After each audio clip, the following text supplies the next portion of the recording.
when we look at tax and compliance, we have a lot of obligations, and that area is not negotiable. The other area where we're looking at is accuracy in our production and our business processes, where we're looking at the goods that we're producing. And then the third part of that business process is accuracy in our pricing. Well, welcome back to the Business Behind Your Business podcast, where we have the conversations to help your business grow and thrive. And we like to bring those conversations to you where we share our experience, our tips, our case studies, and even more to help you run a great business. So back in our 100th episode, when we discussed the best pieces of business advice that we received, I shared about perfection being the enemy of done.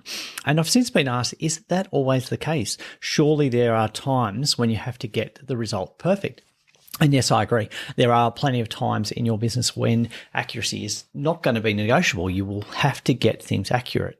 Now, the opposite of accuracy is often described as an error. Usually it's in the form of wastage, so producing something that can't be sold, spending more time on it, a delay, poor quality, warranty claims, rework, but all of that adds to costs. So those outcomes of making errors or from not being accurate often create additional work required, additional costs, slow down your ability to complete production at the standards required to produce a saleable product or service. So we're going to look at some examples of when and why accuracy is required. And I'm going to contrast that with the areas of your business where perfection is the enemy of done. So there are obligations and processes where accurate completion is not negotiable. And the most obvious of these are income taxes, payroll taxes, and basically a lot of the regulation that we as business owners face in pretty much everything that we do. So what we're looking at is when you are actually selling a product, until your customer receives it, there's no value received. And a lot of the time when we look at this idea of perfection, that the thing that holds us back from actually producing, if we don't deliver a product because we don't think it's ready, then the customer doesn't receive anything. There's nothing to sell to the customer. And a lot of the times when we're developing a new product, that's what happens is we get so caught up with the idea of perfection or having it right, having it just perfect, that we don't actually deliver. And we don't deliver that to the customer. We don't get the feedback from them about what they would actually like to see added into the product or the solution. We don't get that feedback that could be used to actually improve our product or our service. So most of the time we don't deliver because we don't think we've got it right. We don't think we've got it perfect. Now, there are some traps there. When we look at what is perfect, what does that actually mean? Let's just park that for a little while and we'll come back to that. So just who am I? Again, my name is Paul Sweeney. I'm your host of the Business Behind Your Business podcast. Look, it's a podcast for business owners everywhere, and we try to keep those conversations relevant to you. We try to bring the expert advisors to you as a small business owner, because we know that being in business is hard work, and we want to give you the resources to make it as easy as possible. In my role, I'm an accountant and a business advisor. I've been working in that field for 30 years, and there's been plenty of times where I've come across instances where accuracy has been required and it hasn't been there. And I've taken on new clients, business owners, who've not got this right. They have not got the job done properly. They haven't kept the right records, and they've got transactions recorded against wrong accounts, or they've completely missed out on a key process, or the data is just so inaccurate. And, that causes problems, particularly when we look at regulation. Also, the other thing is that banks are looking for more accurate information as well. They're not just waiting for a best guess. They want to see some substantiation about your systems, your processes, and how you actually ensure that the figures you're presenting are actually correct. So in terms of accuracy, when we look at tax and compliance, we have a lot of obligations, and that area is not negotiable. We have to have the correct information. Otherwise, we can face some penalties, whether they're in terms of fines or whether there's even some criminal prosecutions there. The other area where we're looking at is accuracy in our production and our business processes, where we're looking at the goods that we're producing. Do we have obligations under legislation or obligations in terms of making our product fit for sale? That we do need to be accurate. And then the third part of that business process is accuracy in our pricing. So do we have our accuracy pricing? And then once we've covered that, I'm just going to touch briefly on this whole idea of when perfection is the enemy of done and why it's going to hurt you, which seems a bit of a contrast or a bit of a weird way to talk about accuracy for business. So what are our obligations with taxation compliance? So we have obligations to submit income tax returns correctly, including all the income we've received, and accurately describing the expenses or the deductions that we've incurred and substantiated by the actual underlying paperwork. A lot of times we see errors being made here. We see errors being made, data's not being captured correctly, or it's put to the wrong areas, or there's confusion between personal and business, so that the information gets a bit messed up. And what the ATO does, or Australian Taxation Office, they're looking at verifying your information. They'll test the accuracy against other sources of information that they have. So they actually have a lot of data sharing capability. They have a lot of resources to check your information against bank transactions, online trading, so with eBay and PayPal and those activities, your banks. There's a lot of rules around the reporting of transactions through the financial sector.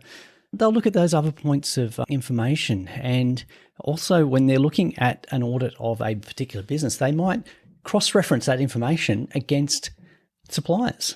So they'll be checking things like, is that supplier that you're claiming GST for actually registered for GST? If that supplier is not registered for GST, why are you claiming GST incorrectly? But then they might go another step and they might say, well, hang on, you're spending a lot of money with that supplier, which is more than the GST threshold.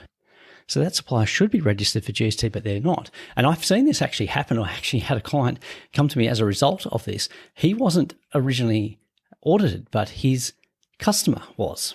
His customer was audited for GST reporting or the activity statements. And what the ATO discovered was that they were paying him more than the value of the GST registration threshold, which at the time was $50,000. And what they discovered was that he had been not reporting his GST correctly. So they audited him and he had to go back and reproduce 4 years worth of information, or 3 or 4 years. I can't remember exactly because it was a while ago now. But it meant a lot of inconvenience to him. It was a disruption to his business, and there were some fines involved because he didn't get the information correct. He didn't comply with the obligations and he didn't report correctly. And, it ended up causing quite a bit of disruption to him. He'd already spent a lot of the profit, so he didn't have those funds available. So he then was in a bit of financial difficulty trying to get out of that situation. So there's a lot of data matching going on. The ATO has access to a lot of that information. So it's important that you get that information correct. So when they do knock on the door and ask for you to substantiate how you've actually come up with the figures that you've reported in your tax returns or your activity statements, that there is a supporting information behind it. They do match the data that they have so that you avoid the inconvenience of an audit or a full audit and the inconvenience of having to pay fines and penalties for not having done your reporting obligations correctly. So another area is actually making sure that you are reporting in the right categories, which might not seem like a big issue, but generally when you're registering for a tax registration or activity statement, you'll put down which industry code you're operating in. And now, back in early stages of GST in Australia, I know that there was a lot of confusion around which industry codes to use. And we actually came across a situation with a client that had different industry codes registered on his GST compared to his income tax return. And the ATO actually audited him because he didn't actually have the correct industry code on his tax return. And when they compared his income and expenditure against the benchmark of all other businesses in that same industry code, he was way outside the norm. And that's why he was chosen for an audit. But when we actually communicated with the ATO and advised them the actual activities he did, because that was one of the first questions they asked, they said, well, you've been using the wrong industry code and you've been selected for an audit because your figures are outside the benchmarks for that code that you've put on your tax return. Whereas when we compared his actual figures to the benchmark for the industry that he was in, there was no issue. So that by using the wrong code, by not accurately having a look at what industry he was in, it caused him some chaos later down the track because he was actually flagged for an ATO audit, which is not a good thing. So it's important just on those little things, particularly when we're looking at compliance, to make sure that we do have them accurate. And now, we're going away from tax because tax is one of the things that most businesses think of. There are a whole host of other laws in Australia which govern measurement. These are classified as the Australian trade measurement laws. So there'll be similar laws in other countries as well. So the trade measurement laws, they're there to make sure that Australian consumers get what they pay for. And so the transactions are regulated when you determine the price by measurement. And the most obvious one is petrol. The price on the bowser is actually what you're putting into your vehicle, that is accurate. Meat sales, anything that actually uses a legal unit of measurement, that those scales are accurate, that the packaging is accurate, that the equipment that's used to measure the weights and the volumes is tested regularly and verified. So there are laws around that. And if you don't comply with those laws, there are fines and penalties involved. So there is some licensing required. You can't just say that I've bought these scales and that they're all good, but you do actually have to get them checked regularly by licensed professionals. And that's why we often see the weigh bridges in public for road transport, and not just there to check that trucks are overweight, but actually to verify that what they're carrying is actually the correct volumes. So there's a whole host of reasons why those measurement laws are in place.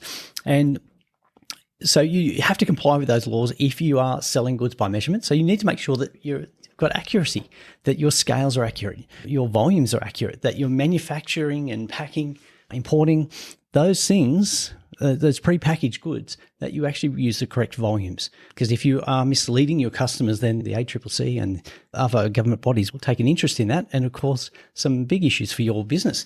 And if it's not the regulatory bodies getting involved, it may actually be a situation that we heard of with quite a famous one with Subway and their foot-long subs, their foot-long sandwiches.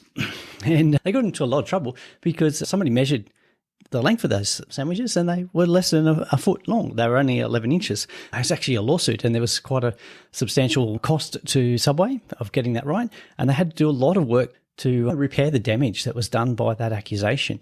And it was a big deal for them. It went on for quite some time.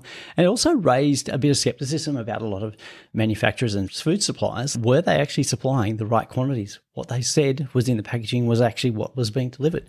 So there is a lot more, focus on it, particularly by consumers, that what they're getting is actually what you say you're selling to them. And look, as well as that, there are some fines involved. And look, these fines are pretty hefty. So we're looking at $210,000 per offence as a company, or $42,000 per offence as an individual. So if you're caught short measuring your customers or giving them less than the amount that you claim, that's a big fine. So you've got to be very, very careful with that.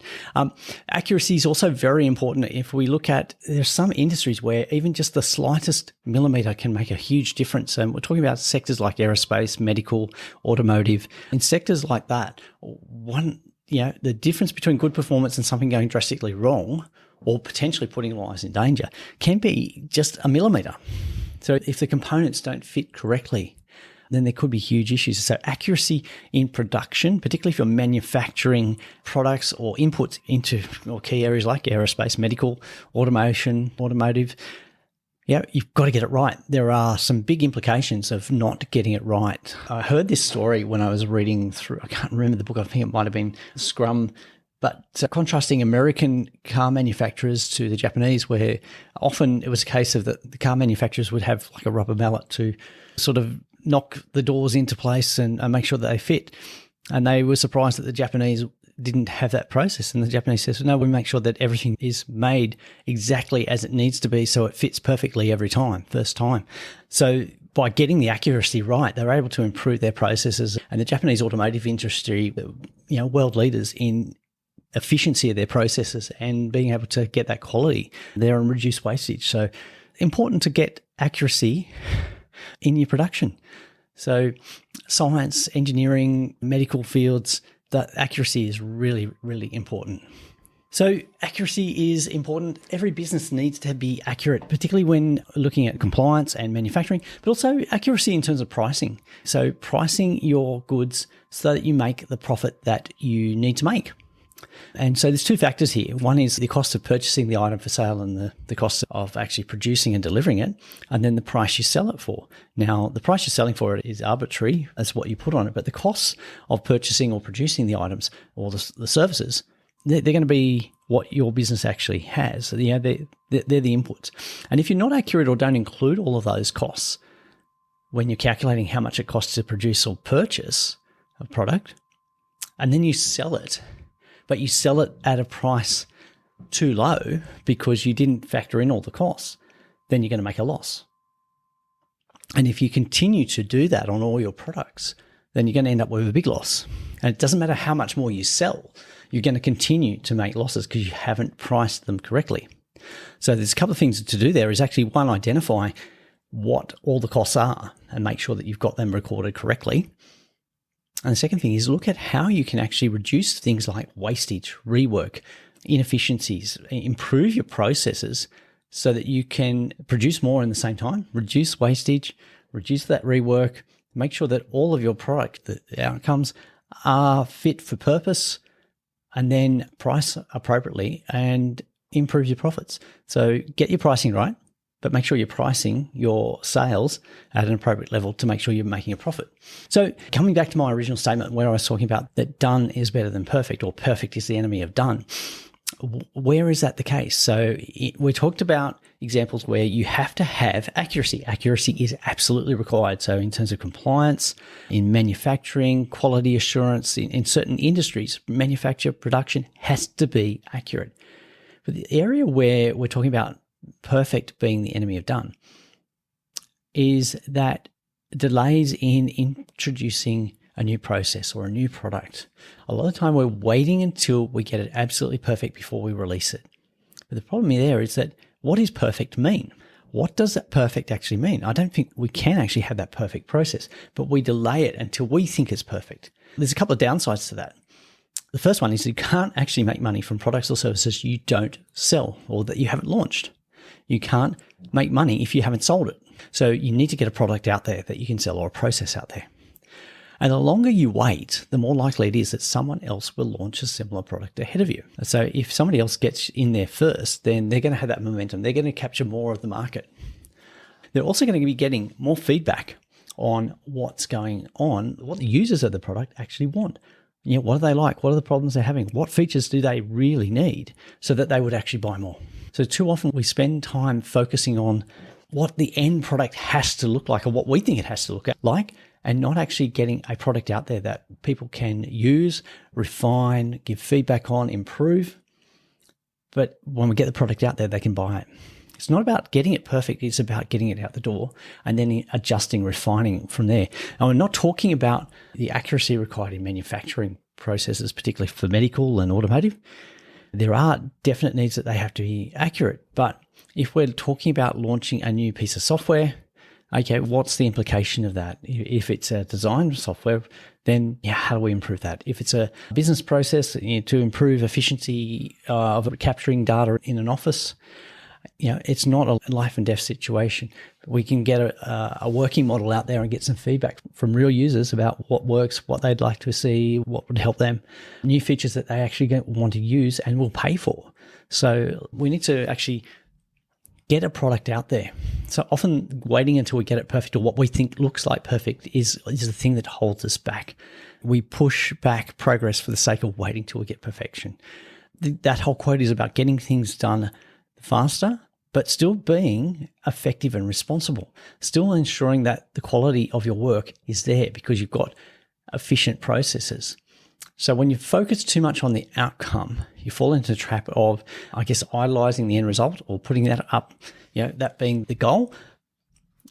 But that's not what's supposed to happen. If we have an outcome that we want to get to, but we focus on actually the steps in the process of getting it out there, and we have different milestones about product versions and releasing new features, but we have consistency and quality in our processes, then the product we're going to deliver is going to be good. It might not be perfect, but if you're selling a product to, say, 1,000 people, all 1,000 people will have different expectations about what their perfect product looks like. So in that situation, if you get it out there, it might be 80% of what you think is perfect, but for somebody else, it's ideal for what they need. And then you can refine it. So focusing on the product, we're not sacrificing accuracy in how we actually produce it. We make sure it works 100% each time, but it's not that perfect, product. And this is a guy called Neil Patel, who's a big social media marketing, expert. And he says trying to make something perfect can actually prevent us from making it just good. And perfection in its elusive glory is like a unicorn. It sounds great, but who's actually seen one? So apart from meeting our obligations under statutory requirements, focus on accuracy. Look, it's important, but when we're designing new processes, sometimes when we're focusing so much on the perfect outcome, we forget to actually produce something. And that's where that whole idea came from. I've seen so many people never launch a product because they haven't got it perfect. They've spent years investing in the perfect outcome. And in the meantime, somebody else has come along and quickly launched a product, not as good, but it worked and people bought it and they gained the momentum. And by the time these clients got along to actually launching their product, there was no demand for it. People had already started using the competitors, and those competitors had used the feedback and information to constantly improve their product. So the accuracy is required. It is required, but we also need to be aware that if perfection is stopping us from actually launching a product, what is perfection about? Let's get the product out there. Let's get some feedback and make sure that we're producing a product that we can sell to customers who are going to buy it at the price that we need to sell it for. So thank you for listening again. If you're a regular listener, we love your support, and thank you for continuing to listen and support us. And if you're listening for the first time, it's great to have you with us. We like to bring these conversations to you where we share our experience. And look, if there's a question that you would like specifically answered on the podcast, then you can reach out to us at podcast@thebusinessbehindyourbusiness.com, or you can use the link in the show notes. And you can always listen to previous episodes or access additional resources, or even leave us a message on our website, which is www.thebusinessbehindyourbusiness.com. And love to hear from you. So thank you for listening.